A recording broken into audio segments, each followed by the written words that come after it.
Aujourd'hui, je vous partage ma colère. J'en ai marre.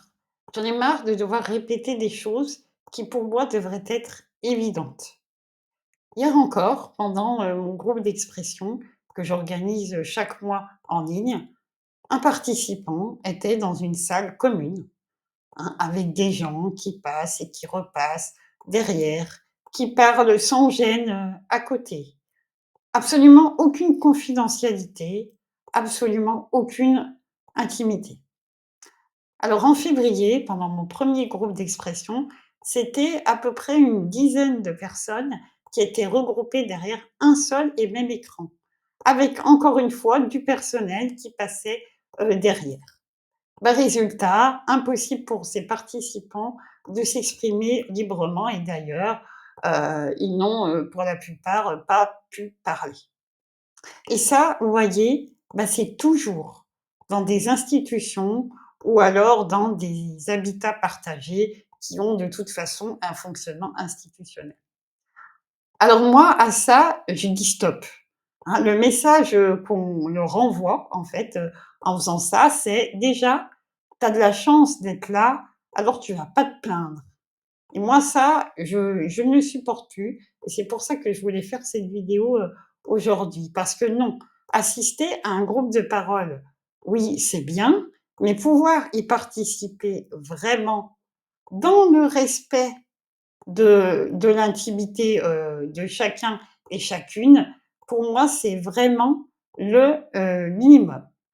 Alors, si vous voulez vraiment améliorer, hein, l'accompagnement, à la vie affective et sexuelle, des personnes en situation, de handicap, eh ben, il faut d'abord, commencer par, respecter tout simplement ce droit à la confidentialité, même pour des personnes qui sont dépendantes. La dépendance ne justifie pas de pouvoir, se comporter ainsi. Est-ce que vous, vous aimeriez qu'on vienne écouter, en fait, vos conversations privées, qu'on s'invite aussi dans vos moments intimes sans votre accord ou votre consentement? Je ne pense pas. Alors pourquoi vous devriez l'imposer aux autres, soi-disant parce que vous ne pouvez pas faire autrement?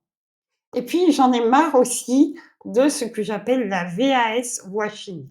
Hein, c'est ces institutions qui affichent de belles valeurs, de belles paroles, qui font des formations, qui écoutent, des conférences, mais qui finalement, au final, ne changent absolument rien dans leur pratique professionnelle. Et ben moi, je ne vais pas me taire, non. Et c'est pour ça que j'ai créé Sexpert aussi, pour porter la parole de ceux qu'on n'écoute jamais. Respectez enfin l'intimité des personnes que vous accompagnez. Donnez-leur un vrai espace d'expression libre et surtout confidentiel. Alors, si tu es d'accord avec moi, je t'invite à commenter, à partager cette vidéo, à faire tourner, parce que ça doit changer et ce n'est pas en gardant le silence que ça va pouvoir évoluer. Et puis, si tu veux participer à mes prochains groupes d'expression, tu peux retrouver toutes les informations sur sur mon site internet. Et cette fois, vraiment, j'espère que tous ensemble, on pourra se retrouver et discuter dans de bonnes conditions.